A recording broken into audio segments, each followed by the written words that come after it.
Hello everyone. आज हम लेकर आए हैं रीजनिंग के एक नए वीडियो को। इसमें हम रीजनिंग के कुछ बहुत ही महत्वपूर्ण प्रश्नों को हल करेंगे जो कि किसी भी कंपटीशन एग्ज़ाम में बार बार पूछे जाते हैं। हर तरह की कंपटीशन एग्ज़ाम में आने वाले प्रश्नों को ही हम यहाँ पे हल करेंगे और साथ ही उन प्रश्नों को हल करने की बहुत ही आसान ट्रिक भी देखेंगे जिसकी सहायता से हम प्रश्न को बिना पेन उठाए कुछ सेकंड में ही हल कर सकते हैं।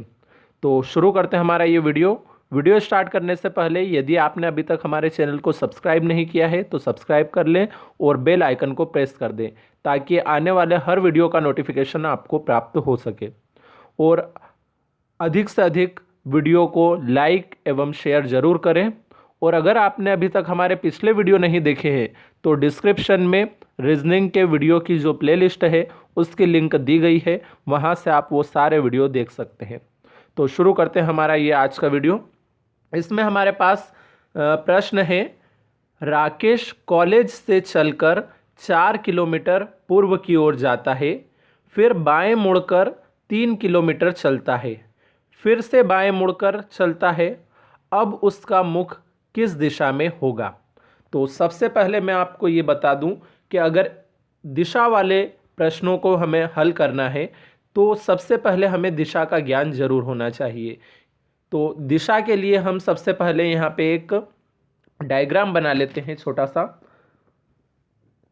ये हम दिशा बना रहे हैं, यहाँ पे 4 दिशाएं, पूर्व पश्चिम उत्तर दक्षिण। तो हम ऊपर की तरफ यहाँ पे पूर्व दिशा बना लेते हैं, ये पूर्व दिशा है। नीचे की तरफ यहाँ पे पश्चिम दिशा है और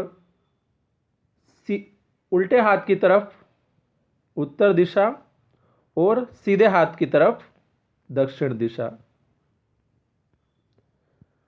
तो ये हमारे पास दिशाएं हो गई। अब हम इसकी सहायता से इस प्रश्न को हल करके देखते हैं। सबसे पहले हमारे पास यहाँ पे लिखा है, राकेश कॉलेज से चलकर 4 किलोमीटर पूर्व की ओर जाता है। तो हम ये मान लें कि उसका जो कॉलेज है वो ये इस जगह पे है, मान लेते हैं कि ये यहाँ पे कॉलेज है। अब कॉलेज से चलकर 4 किलोमीटर पूर्व की ओर जाता है, तो हमने पूर्व दिशा किधर बनाई है? ऊपर की तरफ बनाई है। तो यहाँ से अगर वो 4 किलोमीटर ये ऊपर की तरफ गया, कितने किलोमीटर गया? ये 4 किलोमीटर, क्योंकि 4 किलोमीटर पूर्व में जाना है तो ये पूर्व में 4 किलोमीटर चल लिए। अब फिर बाएं मुड़कर 3 किलोमीटर चलता है। तो बाएं मुड़कर मतलब हमें किस तरफ मुड़ना है?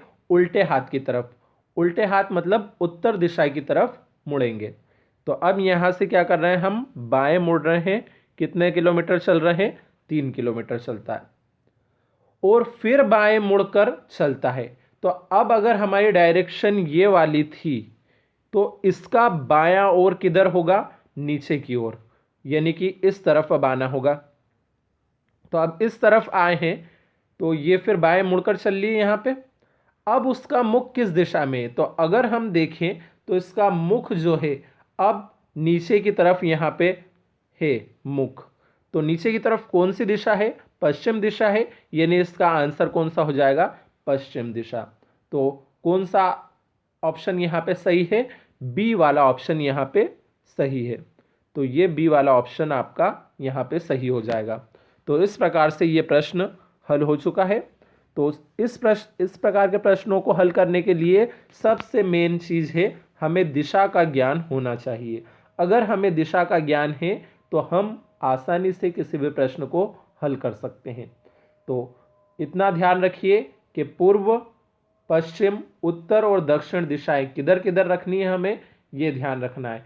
हम किस ओर भी बैठे हों उससे कोई फर्क नहीं पड़ता। हमें ये ध्यान रखना है कि यदि हमने पूर्व सामने की तरफ लिया है तो पश्चिम तो पीछे की तरफ हो ही जाएगा, और उत्तर हमें लेना है हमेशा उल्टे हाथ की तरफ, और दक्षिण को लेना है हमेशा सीधे हाथ की तरफ। तो इस प्रकार से एक प्रश्न आसानी से हल हो जाते हैं। तो अब देखते हैं हम अगला प्रश्न। अब दूसरा प्रश्न हमारे पास यहां पे है, नीचे दिए गए प्रश्न में प्रश्न चिन्ह के स्थान पर कौन सी संख्या आएगी? तो यहां पे हमारे पास दिया है D 64 और F मतलब हमें इसे इस प्रकार से लेना है कि जिस प्रकार डी से 64 संबंधित है उसी प्रकार एफ से कौन सा अंक संबंधित होगा, तो ये हमें यहाँ पे बताना है। तो अब अगर हम इस पे गौर करें सबसे पहले, तो हमें ऐसे प्रश्नों को हल करने के लिए सबसे पहले तो जो अल्फ़ाबेट के नंबर है वो हमें याद होने चाहिए।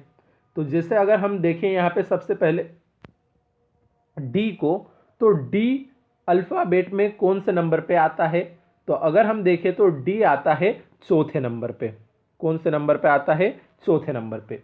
लेकिन यहाँ पे तो दे रखा है 64, तो अब 4 को 64 किस प्रकार बनाया होगा ये हमें सोचना है।